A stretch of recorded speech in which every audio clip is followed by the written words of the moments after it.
안녕하십니까. 사랑제일교회 다니는 성도입니다. 거리를 다니시는 분들에게 불편을 드려서 죄송하고 송구스럽습니다. 그러나 우리는 이 자리에 이곳에 설 수밖에 없었습니다. 대한민국의 자유민주주의와 법치와 법의 질서가 무시되고 있는 이 상황에 우리는 오늘 이 자리에 이곳에 다시 설 수밖에 없었습니다.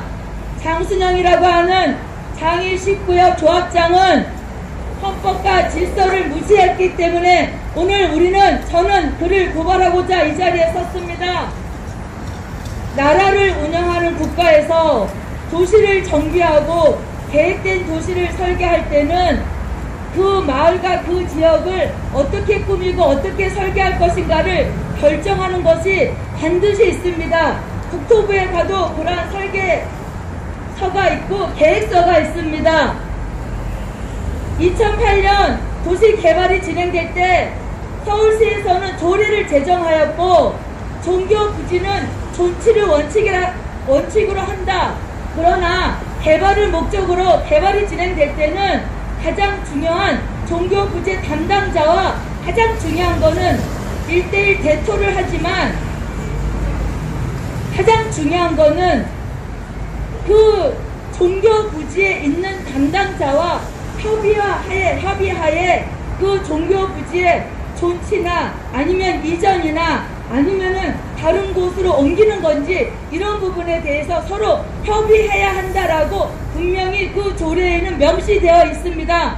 그러나 사랑제일교회는 그러한 부분을 명시되어 있는 것을 준수하였고, 그러나 장일 19역 지금 현재 조합장이 된 장순영은 그러한 헌법과 질서를 완전히 무시하고 계획이 되어져 있는 모든 서류에 대해서 약속되어지고 이행되기로 했던 그런 모든 서류를 원천적으로 무시하였고 폐기하였고 저버렸습니다. 이런 약속을 불이행한 장순영을 저희는 고발합니다.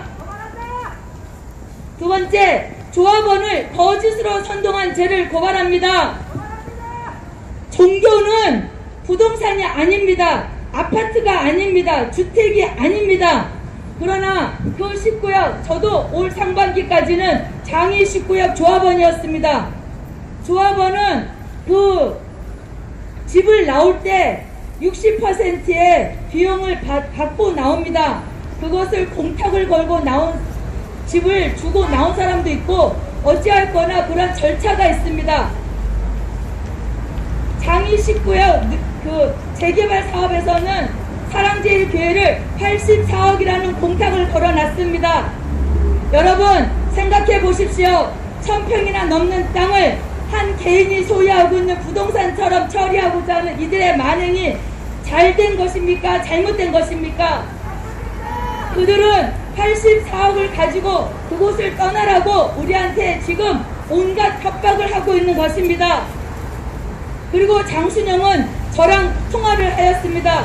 제가 부동산하고 종교하고는 다르고 그러한 부분에 있어서 너무나 이 부분은 합당하지 않다, 옳지 않다라고 하였더니 그 사람이 하는 말은 조합원들도 60%만 받고 나왔다. 조합원들도 60%만 받고 나왔으니까 종교 부지도 당연한 거 아니냐라는 식으로 말을 돌렸습니다. 그러나 지금 그곳에서 부동산에서 저한테 오는 전화는 프리미엄이 6억이라고 합니다. 프리미엄이 6억이라고 하는 거는 그것은 3억에 그 60%를 받고 나온 자는 6억의 프리미엄을 받으면 9억에 지금 현재 그것이 매매가 되고 있다는 겁니다. 평당 가격이 1000만원, 2000만원이 아니라 매매가가 지금 현재 그렇게 형성되어 있다라고 하는 것입니다. 그렇다면 부동산을 갖고 있는 조합원들은 6억 원의 프리미엄을 받고 있지만 향후 그곳이 개발이 됐을 때는 그 부동산의 가치는 지금 생각하고 있는 그 가치보다는 훨씬 더 큰 가치를 그들에게 부여할 것입니다. 그러나 사랑제일교회는 84억이라는 돈으로, 그래서 사랑제일교회에서 협의를 하고 협상을 해서 아주 정말 많은 것을 양보하여 158억이라는 것에 합의를 하였고 이전하기로 약속하였습니다. 그럼에도 불구하고 장순영이는 500억이 넘는 것을 유포를 계속하였고, 또한 사랑제일교회가 지금 현재 다른 쪽으로 가건물을 지어서 옮겼다가 돈이 없어서 이전할 수 없다라는 땡깡을 놓으면 사랑제일교회 때문에 더 이상 재개발 사업을 진행할 수 없다라는 식으로 조합원들을 속이고 속였습니다. 거짓으로 선동하여 이러한 부분들까지 대의원에서 협상하고 협의의 과정까지 이르러서 마지막 총회에 결정만 남았던 것을 장순영은 거짓 선동으로 이것을 완전히 무효화를 시켜버리고 말았습니다. 그러하였기에 조합원을 거짓 선동으로 속인 장순영을 고발합니다. 세 번째, 용역이 왔습니다. 1980년도 민주화를 겪었던 사람으로서 그 어떤 집회 과정 속에 야밤에 공권력이 투입한 적은 없었습니다. 명도라는 것은 민사상입니다. 민사라는 것은 개인의 재산권입니다. 그래서 명도를 집행할 때는 절대 밤에 야밤에 도둑처럼 들어오는 것이 결코 아닙니다. 그러나 이것을 법원이 허가했다는 것도 문제 있습니다. 인명피해가 발생할 거라는 걸 알면서도 북부지원의 집달관은 허가하였고 법원은 이를 승인하였고 장순영이는 이를 계속 교란하여 만들어냈습니다. 무엇이 있었겠습니까? 왜 야밤에 50명도 안 되는 교회를 지키는 사람들밖에 없었던 그 시간에 새벽 1시에 그 다음날 8시까지 장작 7시간을 이렇게 많은 수많은 피해자들을 양상할 것을 뻔히 알면서 법원의 집달관은 진행시키는 도장을 찍었고 장순영은 이를 지켜보았습니다. 왜 그랬을까요? 왜 이 야밤에 이런 만행을 저질렀습니까? 장순영이는 젊은이들의 돈을, 양심을 돈으로 산 자입니다. 젊은이들이 알고 왔겠습니까? 알고 온 자도 있을 것이고 모르고 온 자도 있었을 것입니다. 그러나 3층 높이에서 기왓장을 던졌을 때 그 밑에 있는 인명이 사람이 다치지 않을 것이고 그 사람들이 아무런 사고가 나지 않을 것이라고 과연 젊은이들이 알았을까요? 장순영이는 그거를 조장하였습니다. 3층에서 떨어지는 기왓장을 맞고 수많은 교회 성도님들이 다쳤고 그리고 교회가 엉망이 되었습니다. 이런 사고를 장순영이는 돈이라는 것을, 금전이라는 것을 매수하여 그들의 양심을 사버린 것입니다.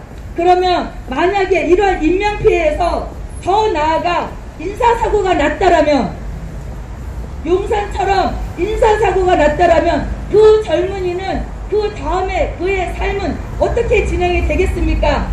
이러한 철면피한 장순영을 저희는 고발합니다. 마지막으로 서울경찰청장을 구속시켜야 됩니다. 코로나 감염병 예방법으로 서울 시민은 거리두기를 하여야 하고 음식점, 카페, 자영업을 하는 사람들은 문을 닫아야 하는 상황에 이르렀습니다. 우리는 어디를 가도 항시 마스크를 써야 되고 마스크를 쓰지 않았을 때는 10만원이라는 과태료를 벌금을 부과한다라는 이러한 말도 안 되는 나라에 지금 현재 처해 있습니다. 그럼에도 불구하고 1300명 그날 온 경찰과 동원된 용역들의 수는 1300명입니다. 1300명이 따닥따닥 붙었을 때 그곳에는 과연 코로나가 안전합니까? 어저께 저희 교회에 또다시 경찰관들이 왔습니다. 경찰차 20대 정도의 차량이 동원되었습니다. 그 경찰차에 탄 그 경찰 아들들은 저희들의 아들입니다. 나라에 충성하라고 보낸 저희들의 아들입니다. 의경으로 보낸 저희들의 아들입니다. 그들은 그곳에 왔을 때 과연 그 아들들은 코로나에 무방비에 구속하라! 구속하라! 거짓 선동으로 조합원을 속이는 장순영을 구속하라! 구속하라! 구속하라!